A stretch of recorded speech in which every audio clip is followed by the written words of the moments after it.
Kelas berarti A, B, C, D semuanya udah dibuka. A, B, C, D, E atau A, B, C, D ya kelasnya? A B C D. Oke, Kan di aku A B C, situ D. ya.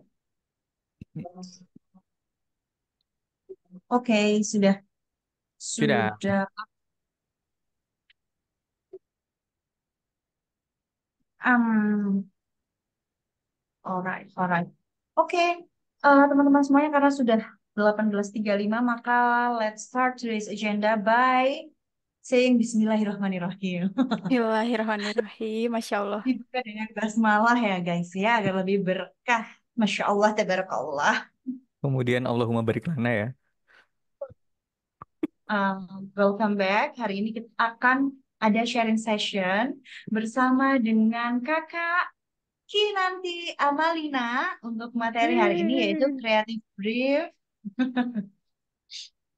Yang mana ini adalah materi yang sangat penting tentunya. Setiap materi yang akan kita sajikan, sharing session yang akan kita berikan atau kita kenalkan kepada teman-teman praktikan semuanya, insya Allah di setiap minggunya akan membawa manfaatnya masing-masing gitu untuk proyek kita selama 1 semester ke depan ini. Jadi silakan teman-teman beneran deh diserap ilmunya sebanyak-banyaknya. Kalau ada pertanyaan, misal nih Kak Kinan kebanyakan ngomong bahasa Inggris, aku nggak paham, tanyain aja Kak, boleh nggak di bahasa Indonesiain gitu.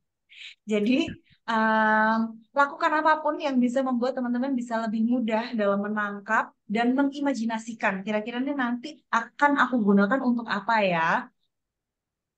Sambil kita menjawab azan di dalam hati, teman-teman, please welcome. Inilah Kakak Kinanti Amalina.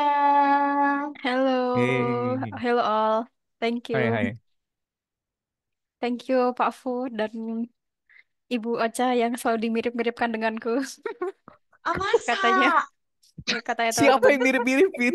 Katanya teman-teman seangkatan, katanya, oh Bu Ocha gitu ketemu aku. Oh my God. Terus tadi tanggung jawab moralnya agak tinggi juga ya yang dipakai satu Betul, jadi semester. memang tugas kita adalah memberikan beban ya.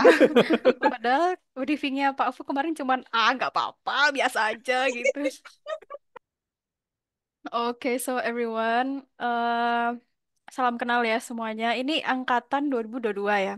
Betul, betul. Wow, sudah dari udah AV 2 aja anjay. Astagfirullahaladzim. Oke deh. Oke, before I explain a lot, like a lot about what you guys gonna do in the next week, upcoming week. Maybe I would like to introduce myself a little bit.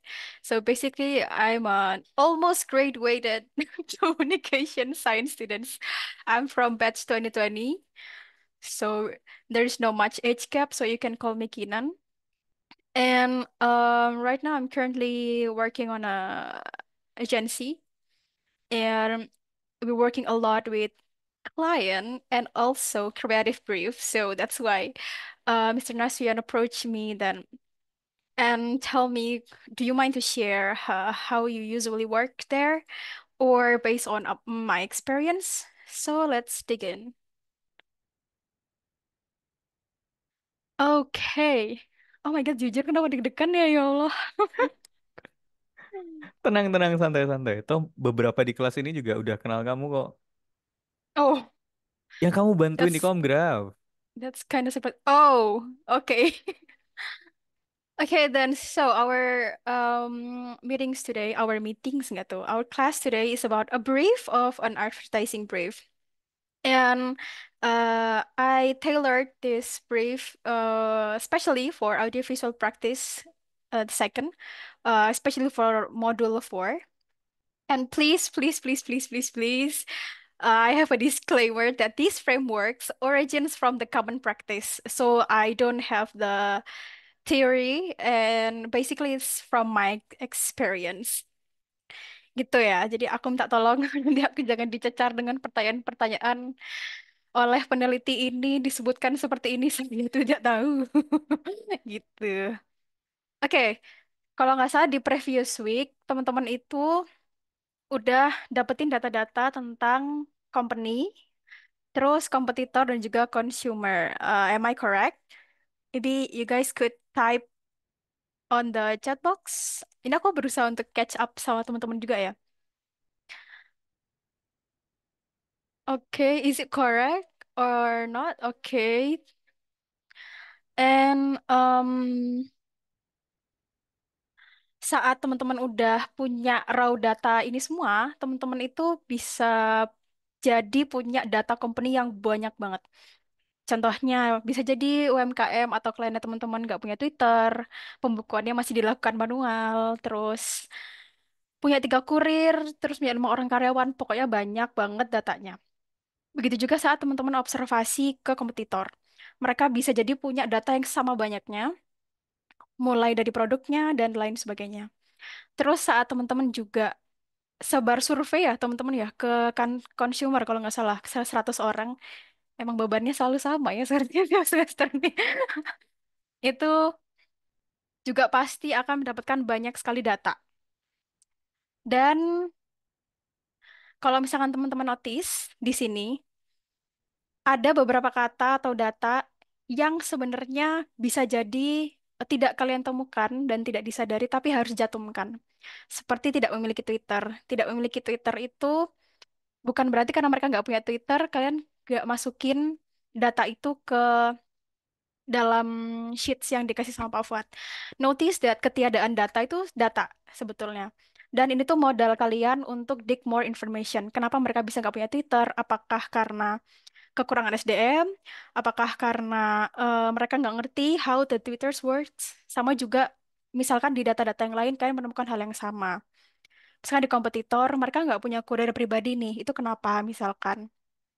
Terus juga misalkan teman-teman mau data di consumer, mereka nggak pernah tahu cookies rendah gula. Ini nanti konteksnya aku akan bahas tentang UMKM yang bahas cookies ya, gitu. Itu jangan, oh dia nggak pernah tahu, terus stop berhenti di situ, nggak ditulis, jadi langsung ditulis aja nggak apa-apa. Oke, get back to our data ini semua. Terus sekarang kita bingung nih, kalau kita udah punya data sebanyak ini, udah kita list di sheetnya Pak Fu, dokumennya Pak Fu sama Bu Is yang Bu Is kasih. Habis gitu itu mau diapain? Karena sebenarnya data, kalau cuma data, it's not really helpful for creatives gitu. Karena kreatif tuh nggak ada berasal dari angka, tapi dari rasa anjay. Terus, jadi makanya kita harus menerjemahkan data-data itu supaya dia punya meaning baru. Nah, caranya supaya kita bisa ekstrak data-data yang banyak tadi ke kesimpulan-kesimpulan yang relevan sama tujuannya kita sekarang, yaitu mau bikin advertising, commercial advertising to be precise. Aku bisa sharing beberapa stepnya. Step pertama itu cariin data kalian tuh temen. Jadi istilahnya sekarang semua data kalian itu berpencar. Mereka butuh pegangan teman. Jadi mereka perlu diberi beberapa label atau inisial supaya kita tahu siapa connect sama siapa. Contohnya sekarang kita ambil dulu ke data-data yang company dan kompetitor. Ini datanya permisalan ya, aku nggak ambil dari mana-mana. Ini berasal dari otakku yang nge-brainstorm sendiri. Jadi ini tidak ada sangkut pautnya dengan brand manapun. Kita punya banyak data di sini. Terus bisa jadi kita menemukan data-data yang kayaknya itu berteman. Contohnya, punya 3 kurir pribadi, terus punya 5 orang karyawan, dan semua karyawan lulus SMA. Mereka semua talking about organization. Mereka semua talking about manpower. Jadi kalian bisa kasih tanda, kalau di sini aku kasih tanda emoji strength ya. Terus begitu juga di kompetitor. Kompetitor tidak punya kurir pribadi, tapi dia punya 6 orang karyawan. Sama-sama tentang organization. Jadi kalian bisa labelin aja dulu mereka gitu. Oh, mereka ini kayaknya berteman gitu. So find your data some friends. Misalkan nemu data lain lagi. Tidak punya Twitter, terakhir ngebus iklan, terus punya website yang aktif terakhir kapan. Itu semuanya talking about media, talking about channel. Jadi kalian bisa kelompokin itu.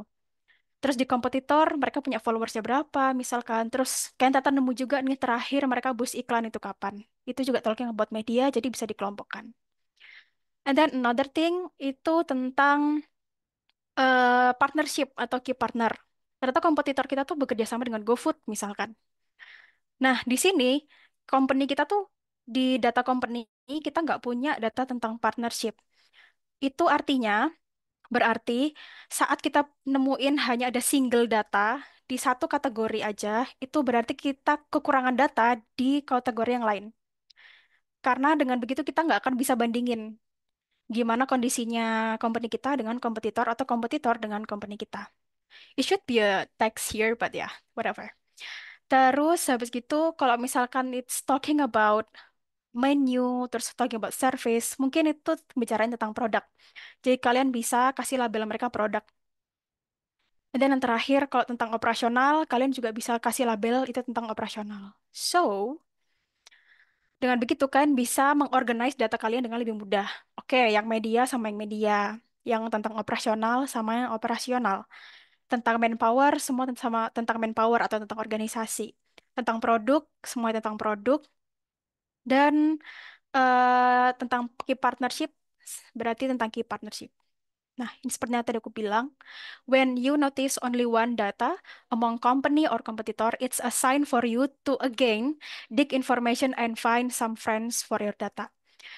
Terus kalian bertanya-tanya kan, Kak, kemarin kita udah cari data, terus sekarang itu prosesnya adalah mengolah data. Apakah kita masih boleh gali data lagi? Jawabannya adalah boleh. Karena itu common practice di dunia kreatif. Karena nggak mungkin, bahkan di saat nanti nih kamu udah menuju ke problem statement, bisa jadi juga kamu masih butuh alasan kenapa suatu data itu ada.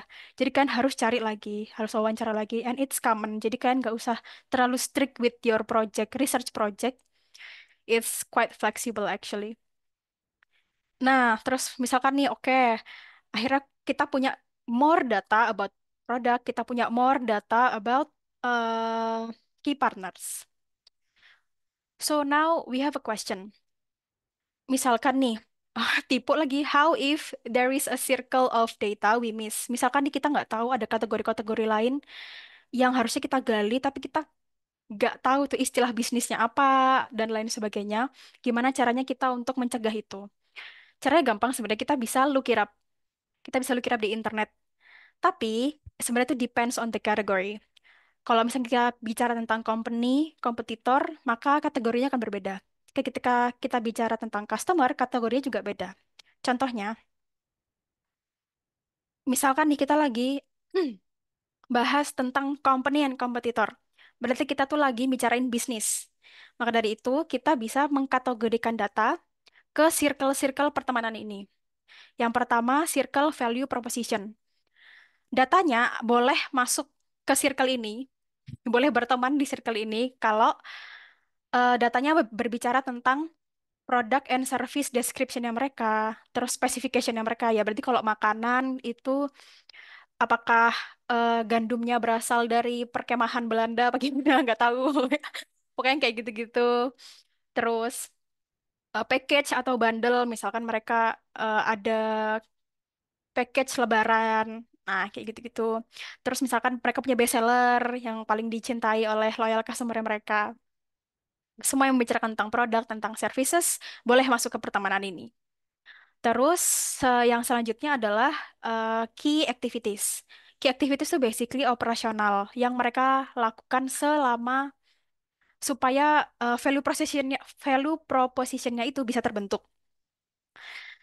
Data-data yang boleh masuk ke circle ini itu misalkan metode produksinya, misalkan ada yang handmade, ada yang udah pakai mesin, ada yang misalkan ternyata dia reseller atau kalau services mungkin ada yang udah pakai teknologi tertentu supaya jadi bisa mencapai value proposition yang mereka mau.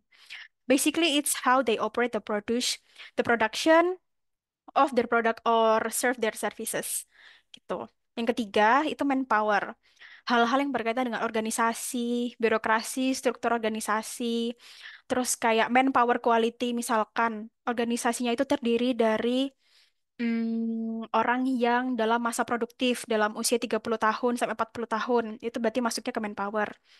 Terus ada juga misalkan lulusan mana, pada lulusan S1 kah, apa lulusan SMA, SMK, itu masuk ke manpower. Terus juga misalkan ternyata mereka udah punya kantor cabang di mana, itu masuk ke manpower jatuhnya. Karena dengan banyaknya cabang, berarti mereka lebih banyak lagi karyawannya gitu. Dan mereka bisa operate more. Terus yang ke circle keempat itu adalah channels. Channels itu kalau kita mungkin bilang gampangnya adalah media. Media bisa berupa apapun. I hope that nanti akan ada penjelasan tersendiri tentang own, paid, earned, and shared media, but this is not the scope that I need to explain to you guys. So you can look it up as well. Kalau misalkan boleh aku jabarin sedikit supaya kalian punya gambaran. Own itu yang sepenuhnya kontrol milik perusahaan atau kayak UMKM. Paid, obviously, they paid for the media to post. Earn itu kayak bonus. Jadi exposure yang sukarela oleh orang lain di-expose. And shared itu biasanya bisa di-share kayak social media. Itu sebenarnya maksudnya shared. And there is still a debate about social media whether it's its own karena bisa dikontrol oleh perusahaan sendiri atau shared karena bisa di-shared. So whatever it is, just put that here. Terus selain sosial media, ada beberapa channel lain yang bisa kalian telaah, yaitu media untuk purchase produknya mereka. Misalkan Shopee, misalkan Tokped, misalkan lagi WhatsApp, terus media mereka untuk deliver the product, itu juga penting. Kalau misalkan ternyata UMKM kalian itu jualan produknya adalah Microsoft, they do not need to deliver like the package. They just need to send them the link. Nah, itu mereka kirimnya lewat mana? Terus media buat mereka evaluate the product. Apakah mereka udah ada customer service-nya sendiri atau jadi satu. Nah, itu bisa jadi bahan data kalian. Kalau misalkan nggak ada, seperti yang aku tadi bilang, ketiadaan data adalah data. Tinggal dibilang tidak ada. Tidak ada media untuk mengevaluasi. Gitu. Dan yang terakhir, circle terakhir itu adalah key partner. Kalau misalkan ternyata UMKM kalian deliver the product with Shopee or GoFood, sebenarnya itu bisa masuk ke key partner karena ya mereka nggak ngerjain itu sendirian. Atau juga supplier-suppliernya itu bisa masuk ke key partner. Oke, di bagian ini kita bisa add more circles. Kita bisa buat circle baru lagi buat data-data kita tergantung sama datanya. We can be flexible in this. Gitu. Sampai sini dulu. Ini aja mulutku udah kayak berbusa anjir, apalagi tahu kupingnya teman-teman. Is everything good? Kalau misalkan ada pertanyaan, langsung hit on the chat box supaya aku bisa langsung jelasin sesuai sama konteksnya biar nggak back to back gitu. Oke, Hmm, teman-teman aman. Kalau aman misalnya ada ya? banyak istilah yang kalian belum paham dan mau ditanyakan, bisa sekalian. Karena Yes, ini basically kayak materi 2 3 mata kuliah dijadiin satu sama Kinan. yes, yes, yes. But it just help us to categorize ya guys. Kan nggak harus perlu bener-bener tahu tentang business terms. Ini cuman ngasih tahu kalian, oh pokoknya kalau produk sama produk, kalau masalah operasional sama operasional, kalau masalah organisasi sama organisasi, kalau masalah media sama media, masalah key partner dan key partner. Tujuannya ya supaya itu tadi kita bisa kelompokin mereka ke circle-circle yang mereka belong to them gitu. Oke, I guess that's quite clear Oke, ya. ya dilanjutin dulu aja. Oke, sure, sure. Nah, beda sama customer data, saat kita bicara tentang customer, we're talking basically about human. So it's not about business. Maka dari itu kategorinya berbeda atau circle-nya dari data itu berbeda. Sepertinya ini pasti udah dijelasin deh harusnya ya di semester sebelumnya. Ada demographic, psychographic, and also behavioral. Aku nggak akan ngerinciin satu persatu ini maksudnya gimana. Tapi yang jelas demographic, it tells you about what is appears on them. Contohnya ya sex, age, terus where they live, salary, expenses, the role in the family, culture, dan lain sebagainya. Yang tricky itu sebenarnya eh bedain psychographic sama behavioral. Psychographic is mainly talking about the lifestyle. Mereka bangun jam berapa, terus motivasinya mereka untuk hidup itu apa, goalsnya mereka di hidup ini tuh gimana, apa sih yang pengen mereka achieve di masa ini atau di fase hidupnya yang sekarang. Terus lifestyle-nya mereka itu apa? Apakah minimalism, apakah maximalism, atau justru yang healthy lifestyle, atau dia yang kayak ya ya udah bodo amat. Itu tuh semua dimasukin aja. terus siapa yang mempengaruhi mereka, termasuk sosial media yang mereka pakai. Kemudian kalau berdasarkan behavioral, behavioral tuh udah nyentuh industri. Contoh, UMKM kalian bahas fashion. Maka yang kalian tanyakan ke customer itu atau data yang masuk ke sini itu adalah data-data mengenai kapan mereka beli baju. Mereka kalau lihat-lihat baju itu di platform apa. Terus mereka waktu beli baju itu apa yang mereka pertimbangkan? Apakah warnanya, apakah model cuttingannya, atau apakah siapa yang udah pernah pakai itu, artis siapa yang udah pernah pakai itu.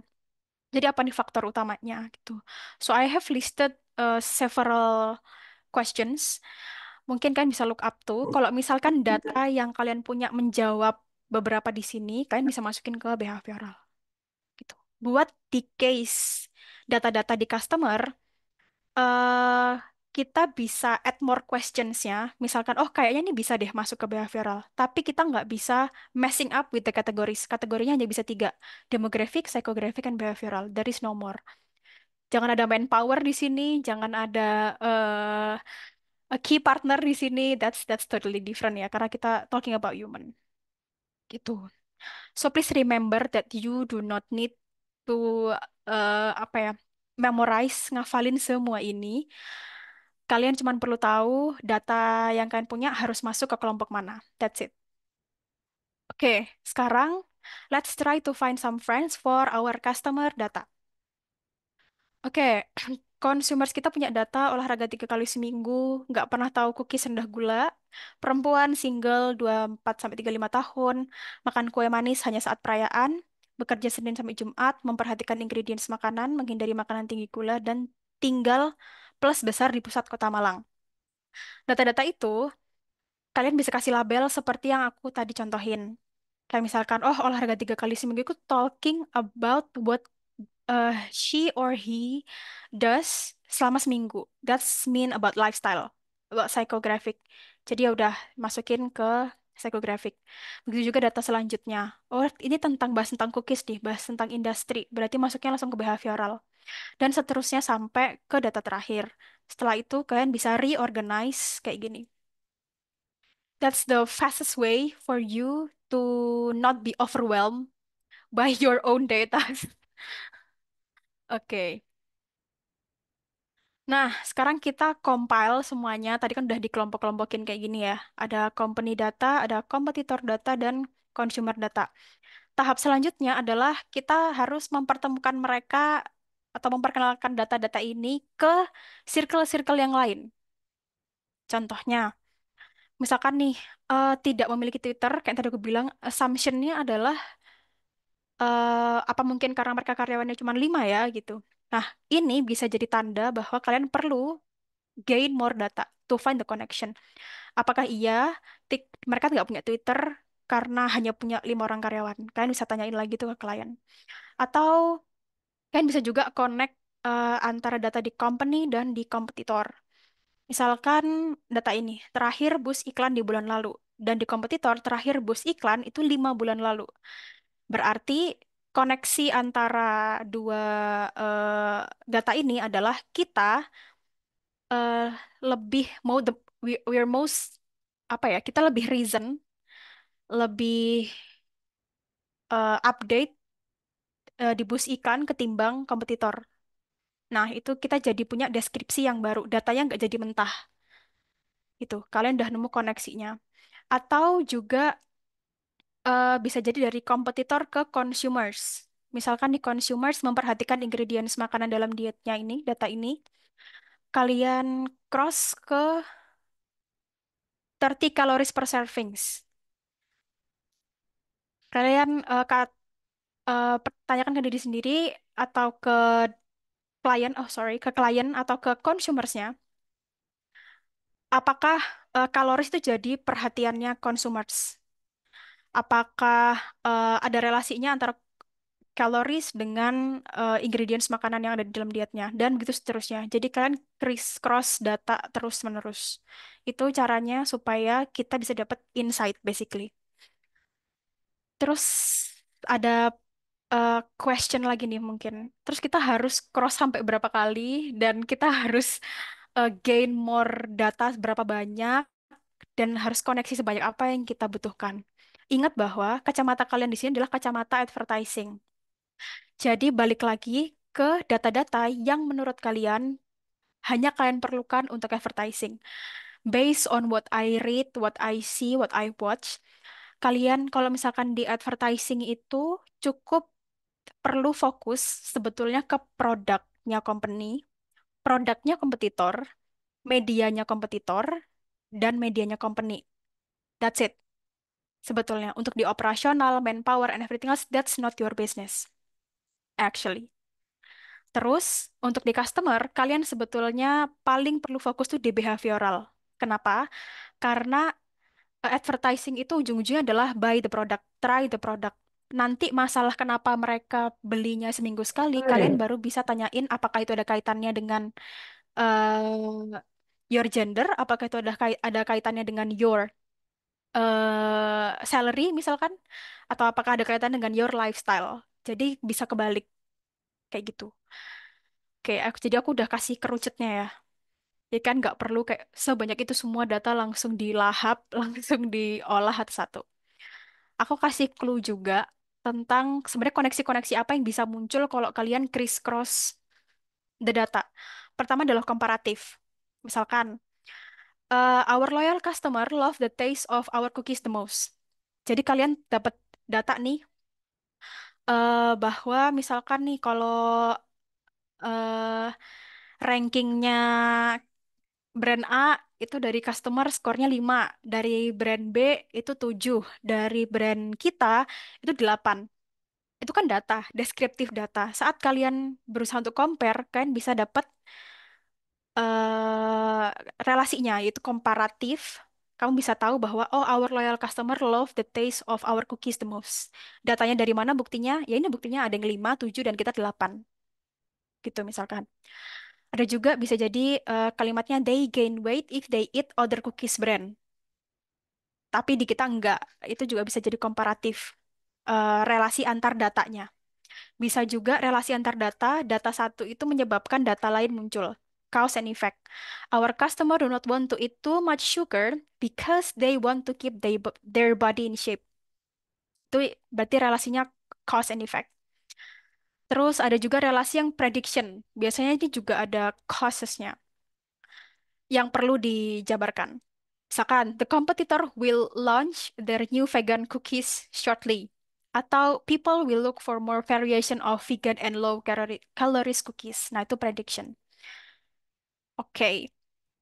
Nah, setelah kalian dapat nih beberapa insight, terus relasi antar datanya, dan udah dikerucutkan datanya, kalian boleh create new circle lagi di yang namanya SWOT analysis. If your insight talking about the internal origin and uh, it tend to be positive, maka dia masuknya ke strength. Saat dia tentang internal, tapi ternyata itu tone-nya negatif, maka dia masuk ke weakness. Saat bicarain tentang eksternal dan positif, maka opportunity. Bicarain eksternal dan negatif, maka dia masuknya ke threats. Kalau kita balik lagi ke contoh yang aku beri barusan, our loyal customer love the taste of our cookies the most, itu adalah hal yang kita punya, berarti internal. Love means positive, jadi kan bisa masukin itu ke strength. Terus kelemahannya kompetitor, itu juga bisa masuk ke kekuatannya kita. They gain weight if they eat other cookies brand. Itu berarti kemenangan buat kita, kekuatan buat kita. Tapi ternyata we have fewer variants of cookies. Nah, itu kan eh, yang kita punya, yang kita tidak punya. And obviously it's negative, jadi itu masuknya ke weakness.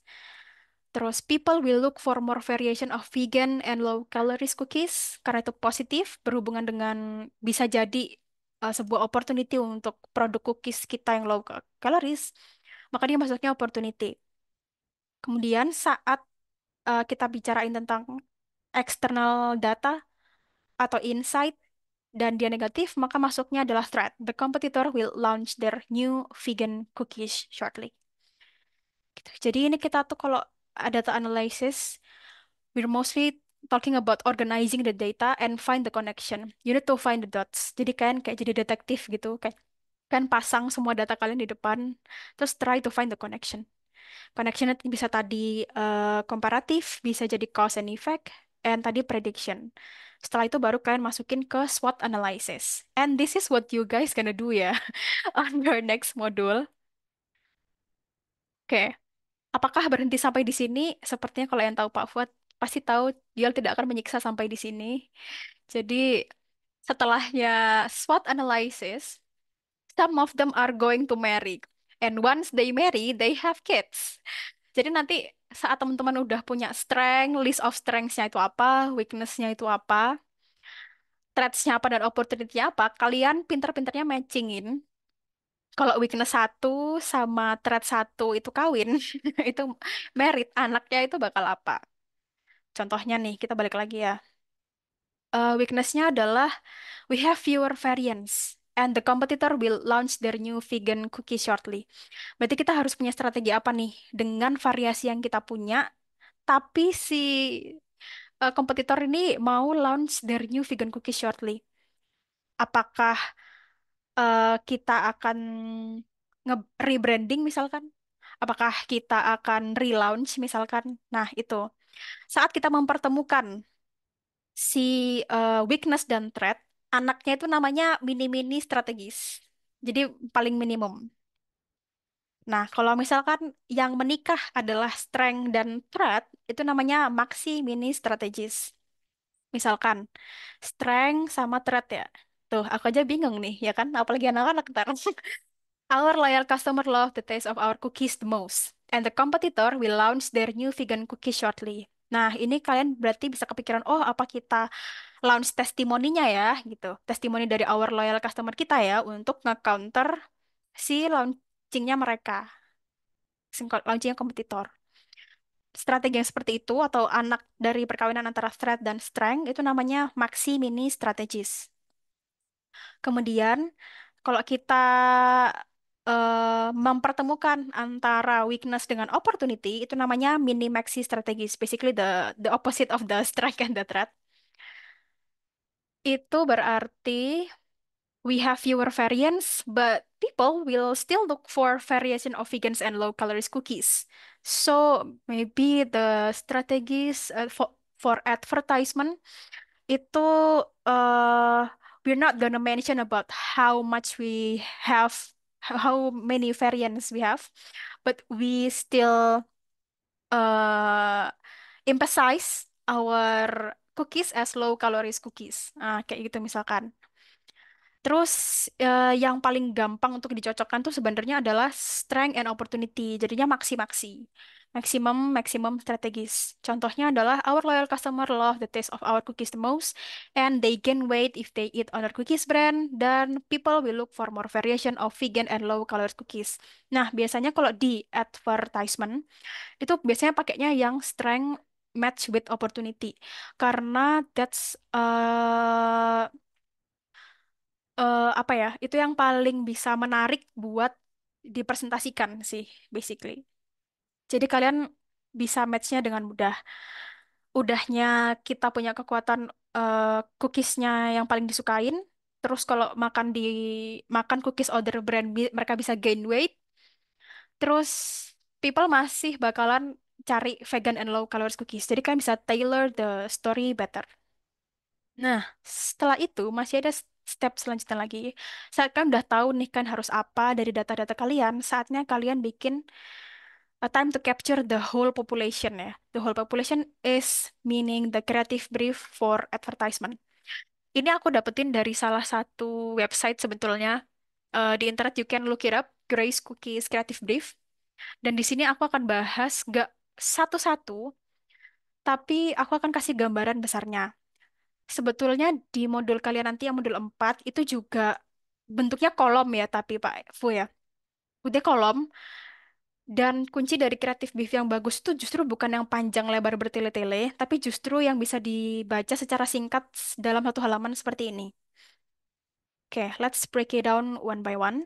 Di atas kita punya why are we advertising? Itu masuknya nanti langsung ke objektif. Biasanya kalau kita baru pertama kali bikin brief, itu rodok maruk. Jadi objektifnya tuh nggak fokus. Misalkan drive trial of Grace cookie, steal market share from mainstream competitors while getting current users to use Grace more often. Di sini ada 3 objektif. Mereka pengen orang-orang nyobain Grace cookies. Habis itu mereka pengen nyuri market share-nya. Market share tuh kayak kalau misalkan air mineral ada Aqua, Cleo sama Le Mineral. Le Mineral tuh pegang market 70% misalkan. Terus Aqua pegang market 30% dan Cleo pegang market sisanya gitu misalkan. Nah, itu namanya market share. Kita Grace Cookies-nya mau steal market share, habis gitu masih mau mendapatkan hati dari pengguna-pengguna baru. Jadi ini 3 objektif tuh gak bisa diselesaikan hanya dalam satu iklan. Pilih satu aja. Cuman pengen drive trial Grace Cookies titik di situ udah. Using the positioning of the good tasting healthy cookie itu eh hanya menjelaskan positioningnya aja, tapi objektifnya dia cuma satu, cuman pengen orang-orang itu nyobain Grace Cookies, titik di situ. Gak ada steal market share, gak ada getting current users. That's the good objective. That's the smart objective. Smart brief. Oke, sekarang yang nomor 2, uniknya di brief ini adalah kita nggak talking more about the brand, we're talking more about our consumers. Karena saat kita bikin advertisement, kita tuh ngomong langsung sama audiensnya. Jadi kita ingin menyampaikan apa yang ingin didengarkan oleh consumer, bukan apa yang ingin dikatakan oleh brand. Oke, who are we talking to? Itu penting banget. Di sini ada a bad brief. Itu unfocused target. Jangan sampai termakan sama semua kalangan. Kalau kalian tulis itu di brief kalian, Pak Fuad udah coret-coret pasti. Aku yakin 100%. Contohnya nih, range usianya dari 18 sampai 65 tahun. Orang umur 18 tahun itu punya lifestyle yang jauh berbeda sama orang umur 65 tahun. It's basically everyone gitu. Itu nggak fokus jadinya. Including current customer, new customer, employees, terus mereka kalau misalkan belanja itu di grocery, di drugstore and mass retailer, terus mereka suka makan cookies, terus makan cookiesnya sebanyak 14,7 cookies sebulan. Nah, itu tuh unfokus, nggak bagus. Kalian cukup tentuin mau ngomong sama siapa, kelompok mana. Contohnya ini proactive preventer. Mereka adalah ibu-ibu yang kerja, terus tinggalnya di suburban. Usianya 35 sampai 40 tahun. Terus mereka pokoknya mama-mama yang ngapain aja pokoknya sehat. Ini makku sih, jujur aja ya. Terus mereka lari, mereka workout, terus mereka makannya itu clean eating. Terus habis gitu buat mereka sebenarnya makanan itu stress reliever dan buat escape. Even for people who watch what they eat, there is still guilt when they cheat. Jadi painnya mereka adalah kalau mereka makannya banyak atau kayak mereka makan makanan enak dalam tanda kutip, mereka akan merasa bersalah karena mereka sudah mencurangi value mereka untuk hidup sehat itu. Gitu. Nah, terus di sini tulisannya adalah what's the consumer enemy we are fighting. Bad brief akan bilang dari perspektif company-nya. Grace market share is still relatively small. Ini sama juga kayak kalau misalnya teman-teman bilang engagement brand X di Instagram menurun. Nah, itu dari POV si bisnisnya, bukan dari POV si consumersnya. Nah, smart brief itu berbicara dari kacamata dari shoes-nya si consumer. Smart brief has a clear stated consumer problem. Consumer kita tuh lagi struggling untuk ngelawan rasa keinginan mereka buat makan cookies dan rasa bersalah mereka kalau mereka lagi cheat day. Nah, maka dari itu, dari consumer insight-nya, kalian juga bisa tambahin quote kayak once I give in to a cookie, I cannot stop myself. They just taste too good. It puts my diet at risk of collapsing. I feel guilty. However, I cannot stop myself from cheating again. Jadi jelas bahwa eh, dia di sini tuh kalau sekalinya makan cookies dia nggak bisa berhenti soalnya enak banget. Tapi dia kasih jadi bersalah soalnya kayak aku udah diet, aku udah workout, aku udah jaga makan, tapi sekalinya cheat day dia langsung kayak gitu. Dia she cannot handle herself. And this is a tips actually. The best way to express consumer insight is to start with the word I. Jadi kayak consumer kita itu jangan consumer kita tapi I. Coba kalian posisikan diri kalian ke customer-nya kalian, customer UMKM-nya kalian. And kalian juga bisa tulisin di sini what does our consumer think now? A bad brief is basically provides data. Jadi data yang raw tadi tuh dimasukin aja di sini pokoknya. Kayak tadi Grace punya 35 cookies kita itu punya 35% awareness, 9% penetration. Terus pokoknya sekitar setengah konsumer kita itu tuh pokoknya suka lah sama kita gitu. However, consumer only eat Grace 3 kali per bulan. Ini cuma data tanpa insight. Gak ada insight yang bisa diambil. Jadi jangan sampai kalian serta-merta belum connect apa-apa, belum cross data, udah langsung dimasukin ke brief. Smart brief define where consumer currently are with the brand. Um, Sebetulnya di sini yang jadi aku pengen pinpoint adalah most consumers remain unfamiliar. Jadi dari kacamata consumer lagi, consumer remains unfamiliar and have yet to try Grace. Berarti mereka tuh seharusnya nyobain Grace dengan kondisi pain pain pointnya mereka.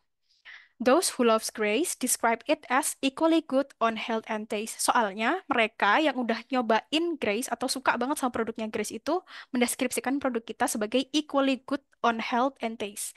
Rasanya enak dan nggak bikin gendut atau tetap sehat. And actually, there are still like a lot more. And I do not want them to like uh, listen to me yapping around. So maybe I will dive more into the question and answer because basically organizing the data itself already a big like homework. True, true.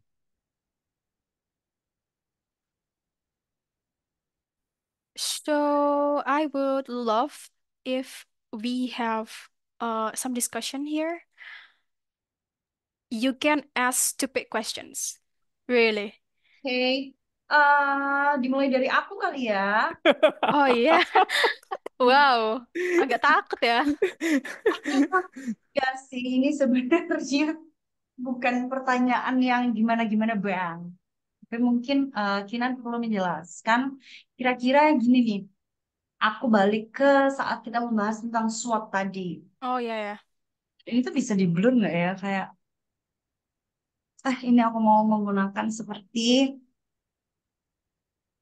adik-adik yang lucu itu. Kok nggak bisa? Aku mau pakai avatar. Udahlah langsung nanya aja. Aku nanya dulu aja ya. Malah sibuk mau ganti background. Jadi begini, jangankan ketika kita ngomongin soal SWOT nih, jangankan mau mengantarkan mereka nih kawin bersama dengan pasangannya masing-masing gitu. Iya. Pas kita masih single aja, masih banyak banget di antara kita itu yang kebingungan. Bagaimana sih cara menentukan jati diri kita masing-masing nih? Padahal kita masih sendiri-sendiri gitu. Apakah em, aku ini adalah strength atau weakness buat kamu gitu masalahnya. Oh. Jadi, sebenarnya nih ketika aku mau menentukan, aduh strength sama opportunity nih pro tipsnya kayak gimana ya buat aku milih Hmm. selain yang biasanya disebut sama orang-orang kalau strength itu adalah didapat dari internal, opportunity itu dari eksternal. Yang kayak Hmm. gimana sih Kak Kinan? Sekarang udah pakai pro tips gitu ya. Iya dong, kan dia udah pro. Keyword semester ini tuh pro tips. Oke, Super simpelnya deh, Kin. super Super simpelnya simple. ya. If I could oversimplify whether the insight is belong to the strengths or to the opportunities, I could say you can control it or not. Yep. You can trigger that questions. Kalau ternyata itu dalam kendali kita, maka itu strength. Di luar kendali kita, that's not ours. Dan that's the opportunity. That's the most simple way to like sort out the insights. Gitu sih mungkin Bu Ocha. Karena kalau misalkan kayak tadi nih tentang cookies quality atau tentang loyal customer testimoni kita gitu. Itu hal yang sudah kita dapat, kita bisa olah data itu masukin ke iklannya atau kita bisa tanya-tanya lagi ke loyal customer kita bisa wawancara mereka, itu kan in our control. Jadi strength. Saat masuknya ke tren, tren kesehatan, saat masuknya ke apa lagi ya misalkan ya, tren makanan manis misalkan, itu sesuatu yang kita nggak punya kontrol, jadi ya udah masukinnya ke opportunity saja. Gitu sih mungkin Oke. simpelnya. Eh, Pertanyaan kedua ini adalah frequently asked question sebenarnya. Hmm, FAQ. Sebenarnya kreatif brief ini tuh dibikin buat siapa sih? Apakah buat kita untuk Hmm, guidance kita di kemudian hari saat produksi nanti, ataukah ini hmm, tuh sebenarnya untuk diberikan kepada klien? Gitu? hmm. Karena, itu dulu deh pertanyaannya. Untuk siapa? Oke, Creative brief kalau di common practice Untuk, itu untuk klien. oke. Em, dengan data-data yang begitu banyak dan apa ya, istilah-istilah yang tidak semua orang memahami ketika kreatif brief ini diberikan pada klien, maka kita harus punya apa nih agar mereka bisa memahami data-data itu, atau apa yang harus kita tulis sehingga mereka tuh bisa paham dengan bahasa-bahasa kita yang susah gitu. Hmm, hmm, hmm. It really is a good catch. Jadi nggak semua orang tahu tentang istilah marketing, nggak semua orang tahu tentang istilah. eh Bukan nggak tahu sih, they basically just don't care. So the client don't care about what you do, basically. Jadi apa yang kalian tulis di sini itu sebetulnya eh oke, sebentar. Aku breakdown dari awal dulu. Kenapa ini untuk klien? Karena kita bekerja untuk klien. Jadi ini tuh kayak MOU, kayak kertas kesepakatan. Kita mau bikin iklan yang kayak gini ya, Pak, Bu, Kak, sudah ya deal seperti ini. Yang bisa dia baca dalam satu halaman tanpa perlu proposal yang eh, berlapis-lapis seperti Tenggo. Terus apakah Berapa lapis? ratusan? Terus misalkan juga eh, ada pertanyaan follow up-nya. Kenapa kita harus presentasikan ini ke dosen misalkan? Apakah ini jadi academic things atau academic purpose? Jawabannya tetap enggak karena creative brief di sini kalian presentasikan ke dosen supaya dosen tahu apakah kalian sanggup untuk punya kesepakatan, punya proposal ini dengan klien. Dan juga remember that ini mata kuliahnya praktikum ya, jadi there is no academic things di sini. Karena pasti Pak Fu dan Bu Is juga cuma mau nge-guide kalian aja lewat creative brief ini. Seharusnya itu yang seperti apa yang ditulis dan lain sebagainya. Berkaitan dengan gimana caranya kita present data ke klien, itu ada beberapa cara. Pertama, pakai grafik. Itu bisa. Kedua, pakai kata-kata yang mereka bisa langsung put themselves on their shoes. Contohnya, consumer enemy di sini adalah temptation and guilt. Orang tuh langsung tahu bahwa siapapun yang baca, bahkan itu bukan klien, oke, konsumennya UMKM ini tuh sedang menghadapi temptation tuh apa ya bahasa ininya, nafsu makan dan rasa bersalah saat mereka lagi cheat day. Titik di situ, Pas lagi ngemil. pas lagi ngemil. Udah, apakah menggunakan bahasa-bahasa yang jelimet? Enggak. Apakah ada datanya? Ada. Hanya presentasikan data-data yang jelimet saat ditanya oleh klien. That's how I answer.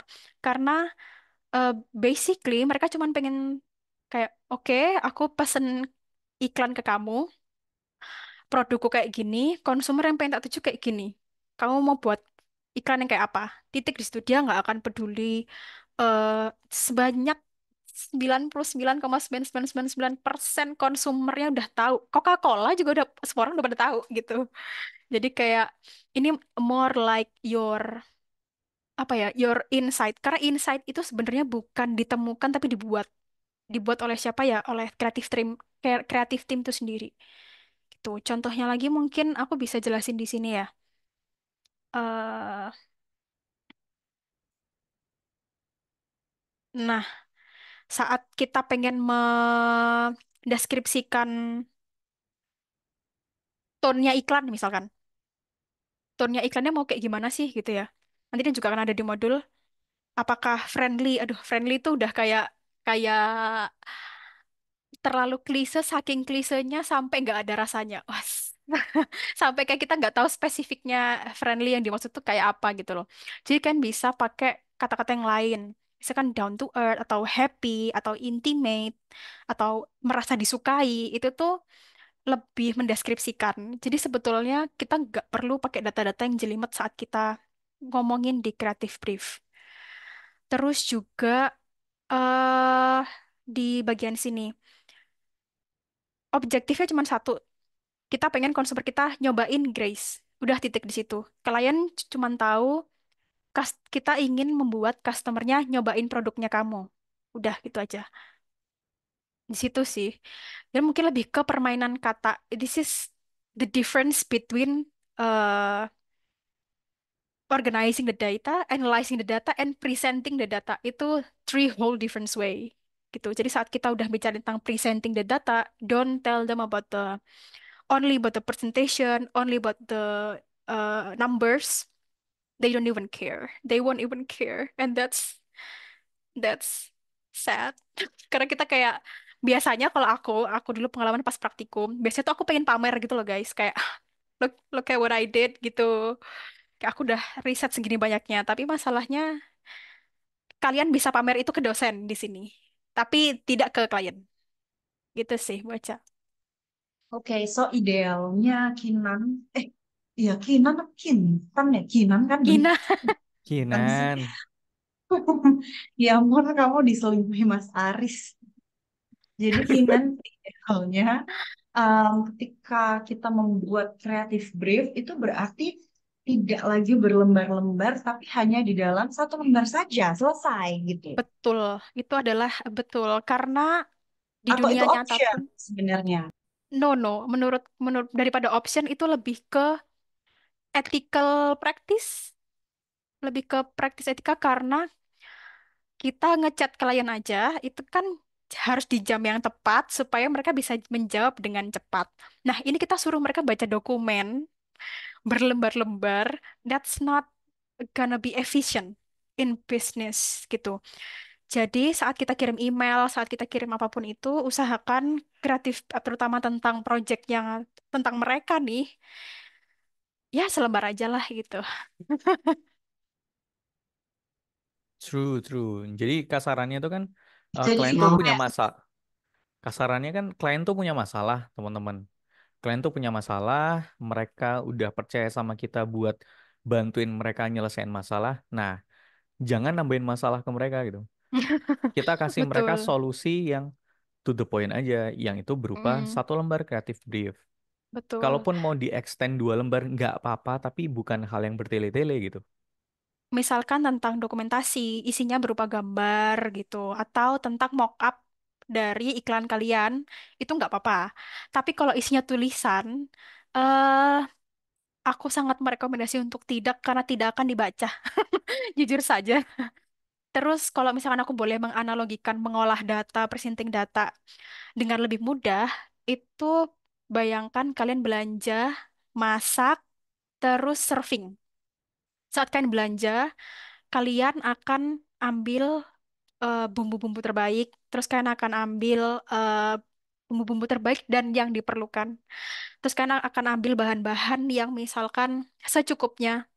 Kalian akan ambil bahan sesuai sama bahan masakan, menu makanan yang mau kalian masak. Menu makanan di sini adalah advertising gitu. Terus waktu kalian lagi masak, kalian lagi motong-motong, kalian lagi ngumpul, oh bumbu sama bumbu harusnya diulek, harusnya diginiin. Itu tuh kalian lagi analyzing, kalian lagi organizing, lagi masak dan lain sebagainya. Apakah kalian perlu tahu atau orang yang nyobain makananmu, apakah mereka perlu tahu bumbu mana yang kalian pilih? Apakah kalian harus tahu bumbu mana yang kalian lewatkan? Berapa banyak siung bawang yang ada di makanan itu? Seperti kan tidak, mereka cukup tahu makanannya enak, titik gitu. That's how this dark world works. Enak dan di plating dengan baik. Iya, betul. Karena ini adalah Gitu. advertising. Betul. Terima kasih, Kinan. Kita Iya. pun aku nungguin pertanyaan dari orang-orang ternyata cuma Pak Fuad doang yang true. Ngantuk tak kok. Kayaknya Yang lain. mereka mereka udah trauma sama aku di Komgraf deh. Sumpah. Aku Tapi kayak, "Oh, ini, yang ikut kamu di Comgraph kan cuma satu kelas doang. oh iya ya. Hmm. Iya begitu sih. Anyway, ini Oh, teman-teman itu kliennya UMKM ya, Pak? Nah, menarik. tidak selalu Betul, tidak sih. semuanya UMKM. Oh. Ada yang bisa mengamankan ini justru. Ada 2 atau 3 prodi yang di UMM gitu. Yang mereka emang prodi yang oke, kaya, cuman, Ada yang kliennya perseorangan juga tuh kayaknya. ah, sumpah? Oh, Ya enggak lah. nggak ada. Ini serius kali, Mas. Kami berharapnya sih ada ini ya, calon-calon wali kota bisa masuk gitu, tapi sepertinya tidak ada. Padahal itu lumayan buat exposure kan. Quite risky, but from the branding perspective, bolehlah dicoba. Mm-mm. Oh, aku pikir kayak UMKM gitu. Tapi kalau ternyata ada yang bisa nge-secure departemen-departemen di UMM sih Hmm.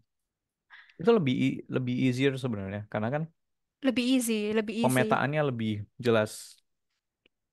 Sebetulnya cara paling gampang untuk berempati dengan konsumen adalah kamu jadi konsumennya dulu. Hmm. Jadi kayak sok-sokan datang sebagai orang yang beli atau nyobain servisnya itu cara paling gampang sih. Hmm. Hmm. That's why kemarin ada tim yang potensial kliennya itu adalah laundry. Nah, Mm-mm. ditanyain tuh sama teman-teman Asprak, udah pernah nyoba ngelondri di situ belum? Hmm. Belum pernah gitu. Padahal itu kan salah satu cara ngetes dan memastikan data yang nanti diberikan oleh konsumen itu benar atau enggak. Hmm, ya betul-betul. Mungkin itu tadi ya yang belum di catch adalah ketiadaan data itu ada data. Kalau ada konsumen yang Hmm. nggak pernah, justru tanyain kenapa nggak pernah. Apakah dia sudah memiliki laundry pujaan dia, atau dia lebih suka Pujaan. aroma laundrynya dia, atau plastiknya lebih oke gitu. Kita tidak pernah tahu apa yang mereka sukai dari laundry tersebut. Betul, betul, betul.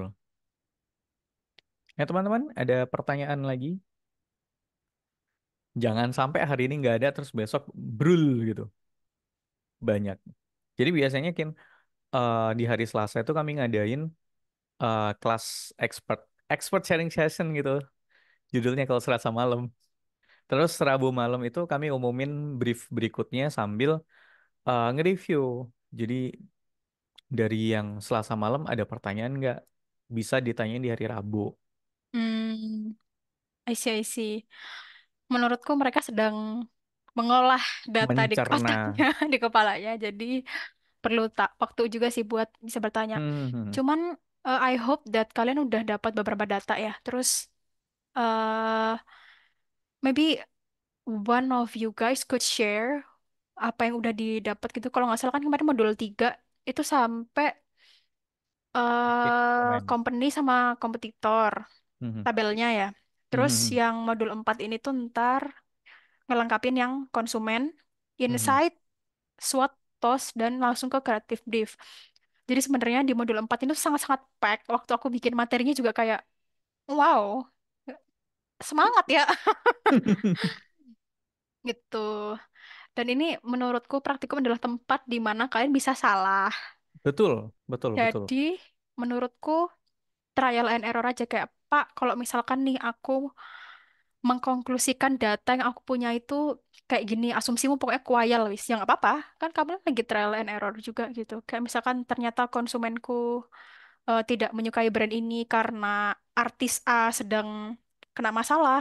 Mungkin nggak Mhm. ada korelasinya, tapi bisa jadi ada korelasinya gitu. Mhm. Silahkan salah dengan bertanggung jawab, guys. Ya, salah dengan bertanggung jawab. Iya betul, itu Iya betul. kan ya. Salah dengan bertanggung jawab. Bukan Iya. bukan salah yang udah ini aja aku nyerah gitu. Nggak Mm-mm. gitu konsepnya. Tapi kalau kalian ada opsi A, aku pengen analisis kayak gini, ada opsi B, opsi C, itu oke, sangat-sangat diperbolehkan.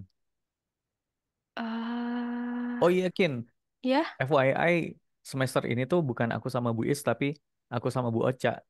oh I Cuman see. memang modulnya warisan dari Bu Is. Oh, warisan dari beliau. Kami Selalu twistis gitu. selalu rapi kalau sama beliau. Real. Jajajang, kamu ada pertanyaan nggak? Namanya lucu banget, Jajajang. Jajang itu sekelompok sama Fajar tadi. Mereka termasuk yang dapat tanda tangan udah 2 kali. Oh, I see. Mungkin daripada tanya, aku lebih kepengen teman-teman sharing kali ya.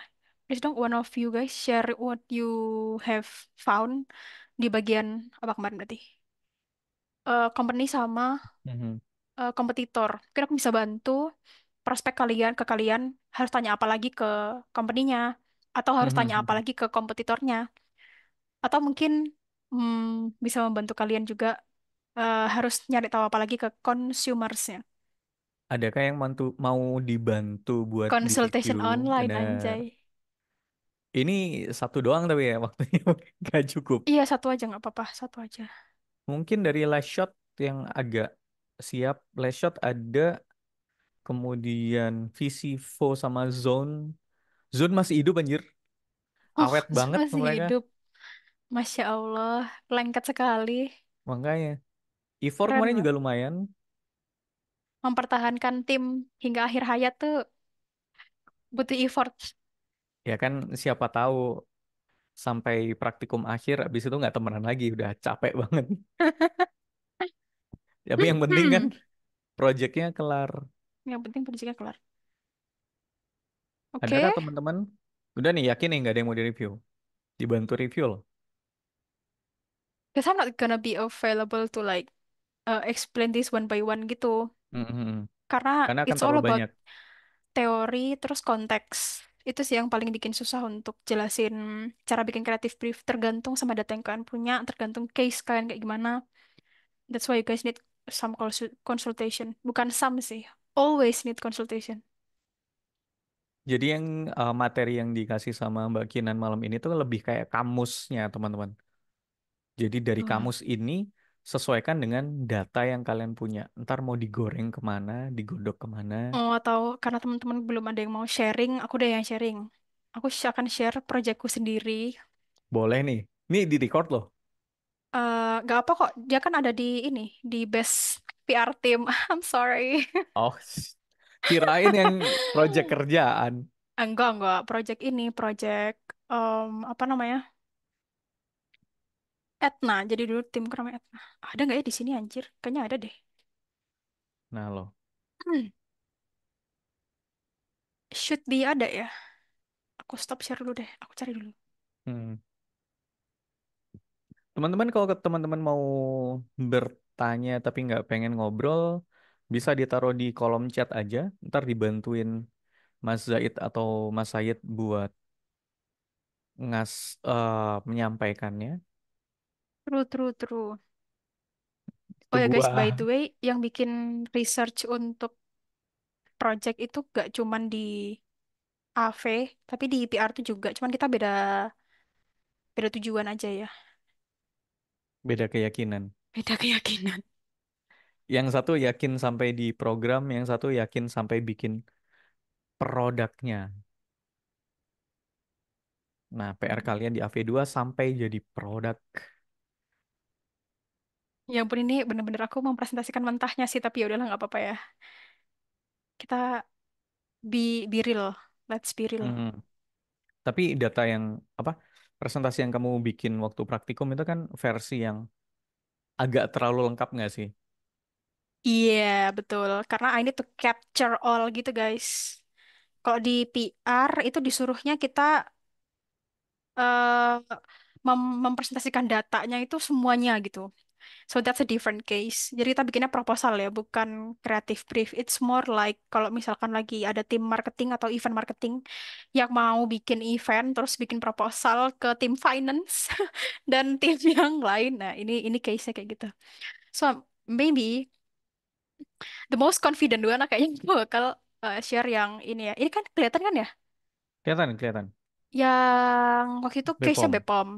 Jadi Bepom tuh sempat, kayaknya masih sampai sekarang deh aku baca beritanya. Masalah obat sirup, everyone knows that, tentang GGPA ya, yang Mhm. menyerang anak-anak usia balita.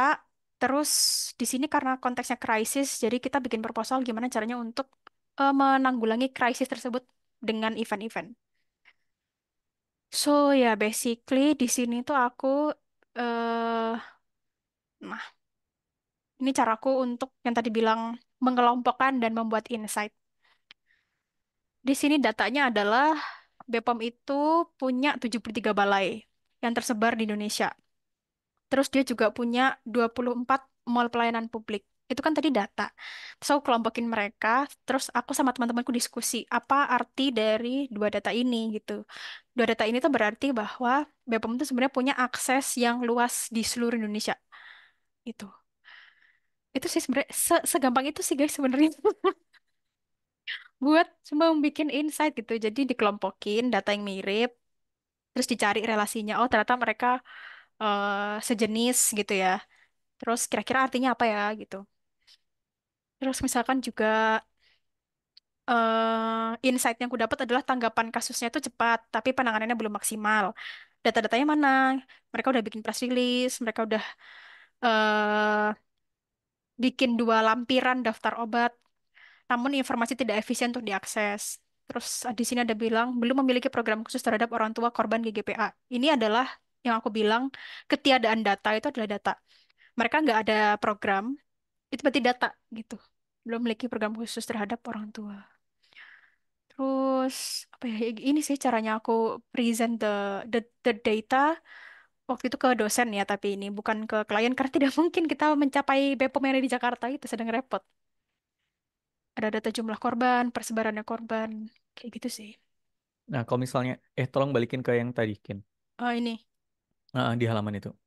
Nah, teman-teman, kalau misalnya nih, teman-teman itu jadi agensi yang ngerjain iklan buat Bepom, berarti di sini kalian udah bisa memutuskan kayak, oh, kalian harus bikin iklan untuk menjangkau orang tua korban dari GGPA.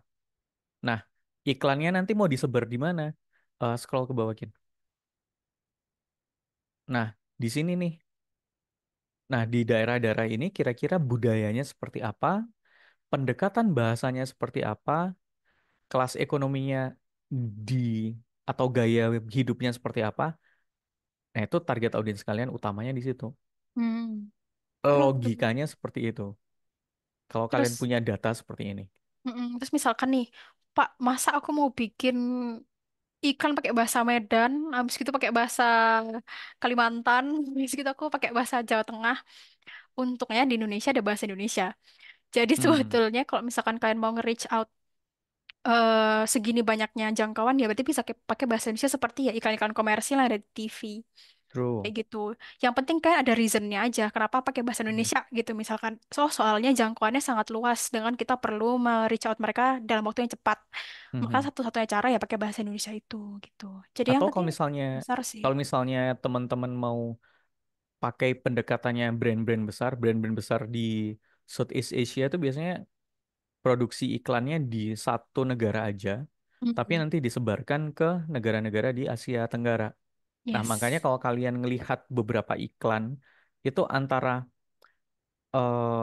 narasi sama mulutnya si model, itu biasanya beda. Kalau mau pakai pendekatan itu bisa, atau pakai bahasa Indonesia bisa, tetapi nanti backsoundnya disesuaikan dengan musik daerah masing-masing ini. Nah, itu juga trik juga tuh. Kayaknya Kalau aku sering editing nonton deh yang kayak gitu, kayak Head and Soldiers gitu ya. real, Iya, nah betul, Rinso dan betul. sejenisnya. Mm-mm. Biasanya mereka Terus bikinnya di Thailand atau Filipina karena relatif lebih bening kan. Kan maksudnya yang pegang film-film standar. animasi Amerika juga melakukan strategi yang sama ya, guys. Jadi Oh kalau ya, kalau karena aku pecinta film animasi, kalau teman-teman tahu beberapa klip pasti kayak Zootopia atau apa gitu, mereka juga ada pokoknya localization. lokalisasi lah gitu. Terus tadi mungkin sebagai contoh untuk menjawab pertanyaan Bu Ocha ya, gimana cara kita present data ke klien tanpa jelimet itu dengan kalimat yang kayak gini sudah cukup. Konsumen kecewa atas kelalaian BPOM hingga terjadi kasus GBPA dan serta leletnya penanganan. Jadi aku pakai kata kunci kecewa di sini. Jadi jelas apa yang lagi dirasain sama konsumen. Terus kita tahu harus nge-counter apa gitu. Kayak orang pacaran aja, oh cewekku kecewa atau cowokku kecewa karena aku datangnya telat gitu. Berarti aku harus apa ya gitu. Ngomongnya gimana ya ke dia gitu misalkan. Itu aja sih Begitu. mungkin ya. Ini contoh-contohnya. Ya Allah ini berantakan banget agak malu tapi ya udah lah ya bodo amat. Tapi at least Kegambar lah ya cara bikin ada gambar. insight ya. Tapi Terus teman-teman, saat kalian ngelihat insight ini bukan ini jelek sih. versi yang harus kalian lakukan. Yang kalian lakukan itu versi mudahnya aja. Tapi Betul, ini yang adalah salah kreatif satu brief contoh. tadi. Benar, ini adalah salah satu contoh untuk melakukan klasifikasi data. Oh iya betul-betul. Ini adalah klasifikasi data yang presentable gitu. Jadi tapi Hmm. biasanya kalau misalkan aku di agensi atau di common practice yang sebenarnya klien yang nggak butuh ini, itu bener-bener kayak kertas, bolpen, datanya masuknya yang mana ya udah gitu. Atau kalau misalkan itu terlalu sangat manual, ya bisa pakai Google Sheet atau apa gitu untuk Mhm. ngelompokin data itu yang nggak perlu di present ke siapa-siapa. Tapi kan Mhm. ini di present ke bukan ke klien sih, lebih tepatnya ke dosen. So it must be presentable. Makanya didesain sedemikian rupa. That's it. Kan nggak perlu yang kayak So ada detail ini. sedetail ini. No, no, no. That's not your case. Aku lebih ke mau menekankan this is how you categorize the data and grab an insight from it. Gitu. Okay, let me stop share this. Aku liatnya aja pusing. Udah kayak traumatis tuh. Dari bocah Bikin ada tambahan pertanyaan lagi. Kita 13 menit lagi menuju hari akhir, akhir Yes. sesi ini. Buat Aku teman-teman yang chill belum presensi, kok. bisa dicek di info KHS-nya masing-masing. Jangan sampai telat. Iya, betul. Oh, jadi kamu sampai ini nggak, Kin, di tempat kerja tuh sampai yang pernah nggak sih ketemu klien yang mereka demand data atau mostly dari mereka cuman demand solusi aja sih? Ada yang demand data, ada yang eh, demand solusi, tapi dari kita provide data. Ah, Jadi contohnya ketika kita approach sebuah company, terus mhm, kita mau meyakinkan dia supaya dia jadi klien kita. Satu-satunya cara adalah dengan insight dan data. Terus creative brief itu kita buat sesingkat-singkat mungkin kayak opportunity apa yang bisa kita tawarin ke dia. Kita bisa bikinin kamu event seperti ini, event seperti itu, kayak gitu. That's how you have close the deal, I guess. oke. Jadi kayak kamu propose beberapa option gitu ya? Oke. Jadi nanti Misalkan temen, based on the data by 2024 mhm, represented by misalkan Statistia gitu ya. statista. Statista the population of gaming in the Southeast Asia is let's say 150 million people. Mhm. Terus the distribution itu ada di misalkan ada di Indonesia is the most, and then the next one is Thailand, everything else. Terus budayanya di Indonesia itu seperti apa, terus di Thailand seperti apa. So we can collaborate with bla bla bla bla bla bla. Nah, gitu. Ah, nah itu teman-teman. Ntar kalau teman-teman udah bikin kreatif briefnya nih, teman-teman bakal bikin opsi konsep iklannya seperti apa. Jadi kalau kalian emang beneran pengen kerja di dunia kreatif, itu Suka nggak suka, kalian tetap harus bisa caranya nyari data, klasifikasi data, karena itu yang bisa kita gunakan buat meyakinkan klien. Gitu. Udah nih, nggak ada nih. Yakin? Kalau dari aku, so far, Pak Fuad hilang. So Nggak. far, so good sih ya dari aku. Soalnya aku udah highlight apa yang mereka perlu pay attention to it. Mhm. Terus juga aku udah kasih contoh sama udah kasih beberapa framework juga ya. So I Mhm. hope that it helps you guys buat ngolah datanya. Karena di modul 4 itu targetnya kalian adalah finalisasi riset, ngolah data, terus bikin brief iklan Mhm. gitu. Buat teman-teman yang sebelumnya pernah di handle Kak Kinan di Komgraf, jangan harap kalian bisa approach beliau secara langsung. Dia lagi sibuk banget.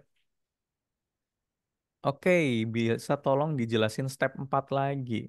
Wih, step 4 tuh Yang bentar mana ya. tadi? Ini step 5 ya. Oh, 4. ini ya. Oke. Oke, this one is kinda tricky emang. Mhm. This one is kinda tricky. Jadi sebetulnya adalah kita tuh lagi mau bikin strategis dengan kekuatan yang kita punya, dengan opportunity yang ada, atau dengan weakness yang kita punya, dan threat yang ada. Gitu. That's why I want you guys to give me a scene example and context supaya aku bisa guide kalian.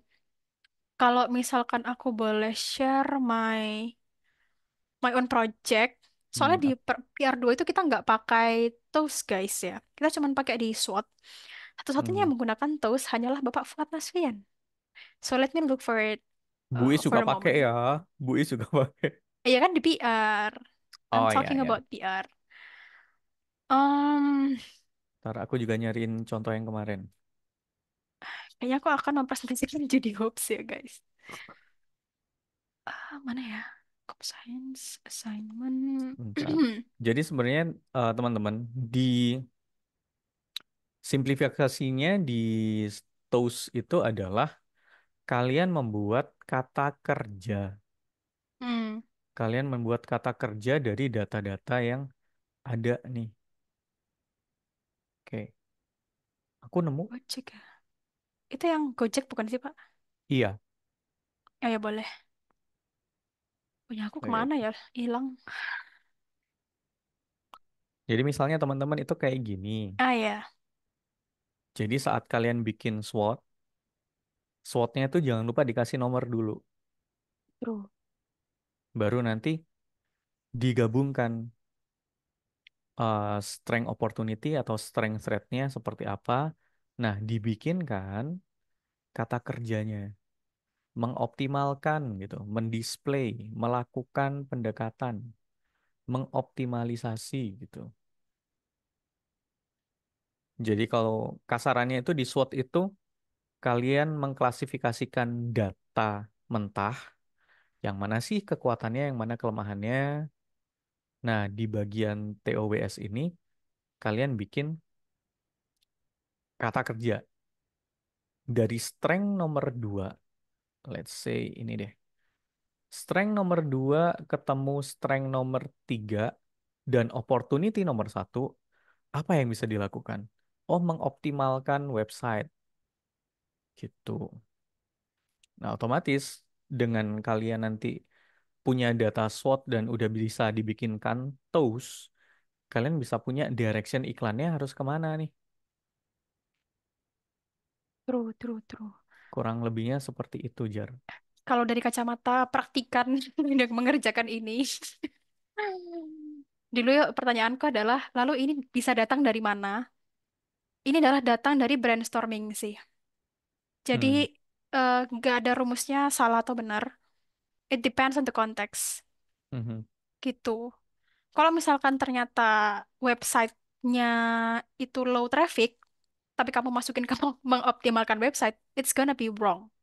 It's gonna Mhm. be inefficient, bukan wrong lah ya, inefficient. tapi karena di sini datanya mungkin ya, aku agak lupa tuh datanya apaan. Jujur, udah lupa ini semester berapa ya? Semester 4. Websitenya eh, main, nggak lupa lagi Pak, aku Pak udahan strength 2 ya. Ini Hmm. centralized information. Oh, di situ centralized information di website. Karena semua informasi di situ mau nggak mau, that's the only way. Atau that's the common media yang udah consumersnya itu aware. Makanya kita optimalkan di sana gitu. That's gonna be effective and efficient. Jadi sebenarnya tergantung sama kondisi klien masing-masing, Betul. tergantung sama datanya kalian yang kalian temukan. Begitu. Jadi kalau teman-teman belum punya SWOT-nya, kalian bisa nanya, tapi kalian akan tetap bingung.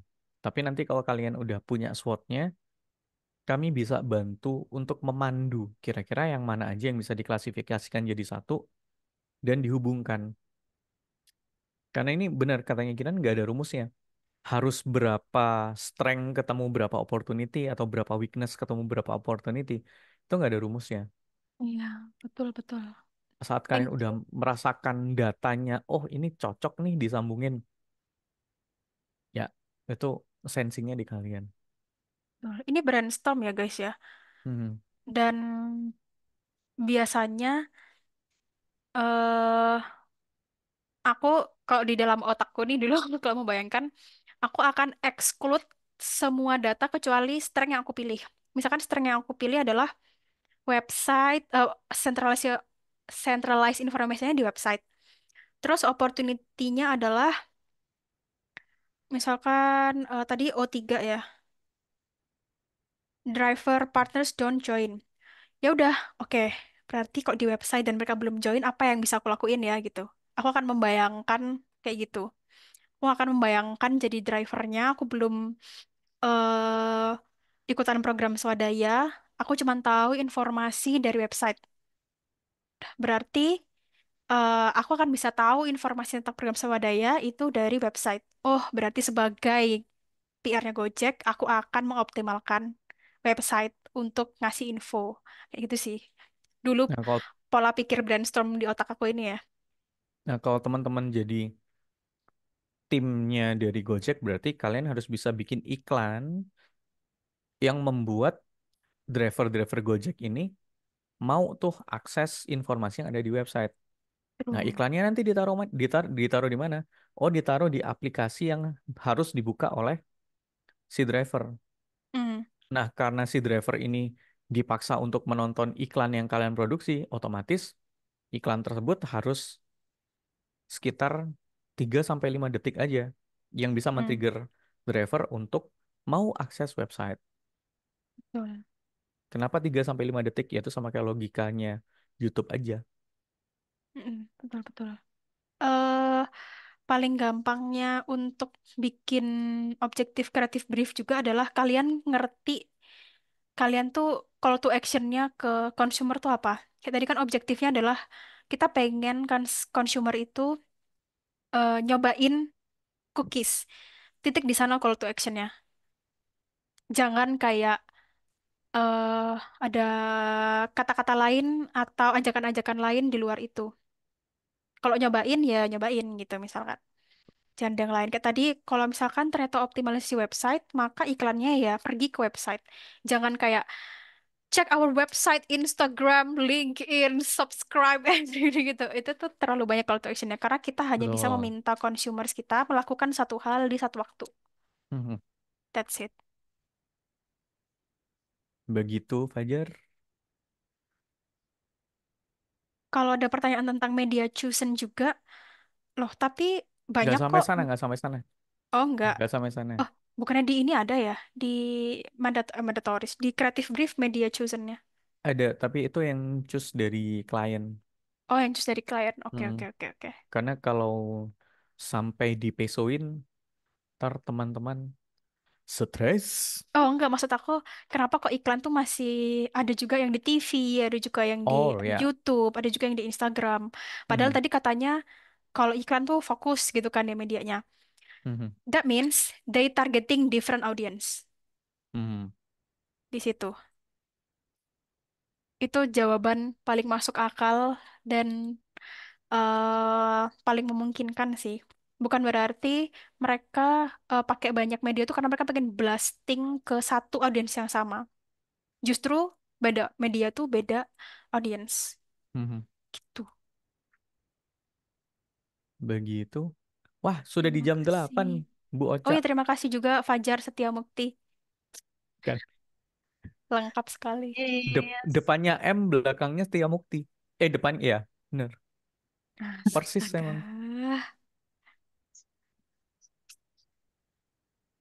Silakan Ibu Sudah, Ocha. Kak. Oke, terima kasih banyak semuanya teman-teman yang Udah sudah pusing join. kayaknya, Bu. Tuh, kayaknya sih makin minggu makin ini aja ya, drop shy. Terima kasih banyak, Kinan, sudah berbagi banyak hal malam hari ini ya. Em, Jangan lupa teman-teman yang udah join kelas malam ini bisa bikin story yang seru, tag Instagramnya Kak Kinan. Oh, Enggak dia ya, dia udah. dia jarang di Instagram. Tagin Hai. kita Oh aja. gitu. Iya, Tagin nggak kita usah. aja. Aku diaktif Instagram semenjak Januari 2024. Oh really? Tapi ini masih Ada, ada ada, ya? ada. Masih Masih ada. ada. Tapi nggak seaktif Oke. itu. Kerjanya udah Betul. banyak ya. Iya, terima kasih, Mbak.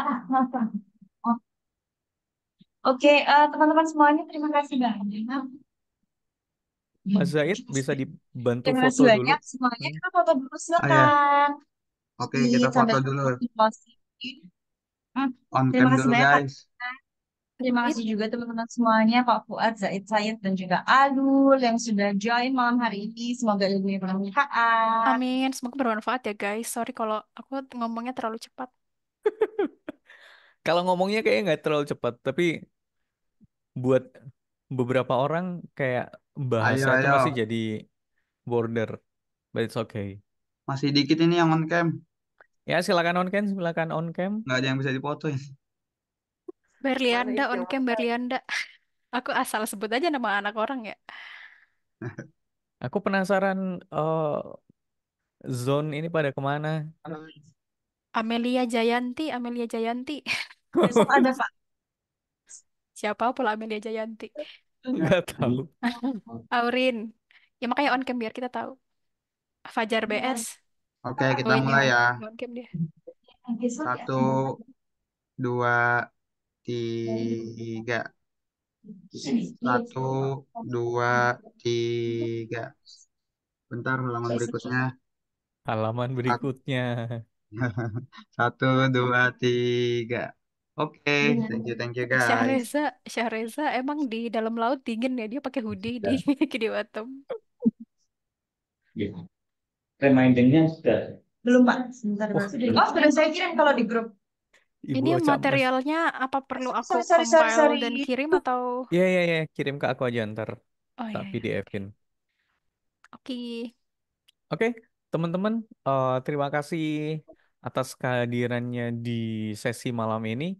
Kalau teman-teman masih ada yang butuh ditanyakan, besok bisa didiskusikan karena modul 3 dan 4 ini sangat krusial. Bahkan kakak-kakak asprak yang sekarang itu tahun lalu pada berantakan, nggak berantakan, lebih ke kesulitan mengerjakan buat di modul 3 dan 4 karena memang biasanya teman-teman AV pada apa sih riset itu, ngapain sih kita melakukan ini gitu. Tapi begitu udah dilakukan dan ada produknya, kalian baru tahu bahwa oh iya emang ini sepenting itu gitu.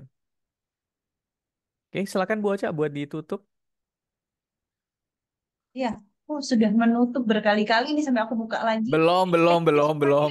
Ah, Oh baik, let's end today's agenda by saying hamdalah. Alhamdulillahirrahmanirrahim. Masya Allah.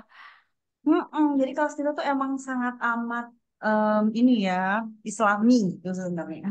Alhamdulillah Terima ya. kasih teman-teman semuanya. Sampai ketemu lagi besok malam. Semoga Thank teman-teman you. walaupun muak tetap bisa menahan diri ya. Karena ini masih akan berlanjut hingga beberapa saat kemudian. Cuman Terima sampai kasih. Desember kok. Terima kasih. Hehehe, agak lama ya. Dadah.